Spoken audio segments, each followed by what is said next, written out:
history, when I look back at the evolution of global energy economics, I recognize that the very notion of energy transition requires a very deep and nuanced understanding. It is not outright replacement, but more shifting the primacy of one energy source over another. This transition isn't about eliminating hydrocarbons overnight, but leveraging them strategically while scaling renewables to mitigate emissions.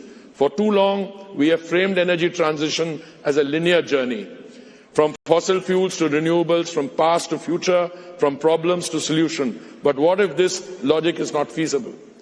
Even when renewables become the dominant energy sources, oil and gas will continue to play an important, if not pivotal role, not just in power generation, but in stabilizing grids, industrial hydrogen, and energy storage innovation. One thing has become absolutely clear to all stakeholders. Energy justice must remain at the core of the imminent transformation.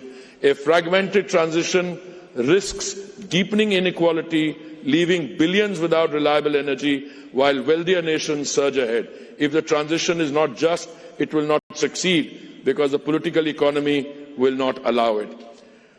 There are three forces, in my view, that will play a pivotal role in shaping the energy landscape in the coming years.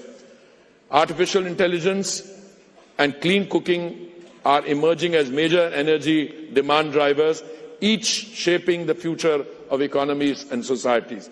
AI is one of the largest energy consumers, with data center demand rising 18 to 20% annually by 2030. India's AI-driven digital economy, projected to reach US $400 billion by 2030, presents both a challenge and an opportunity. The real question is not how we will meet this surge in demand, but how we will do so without destabilizing grids or derailing climate commitments.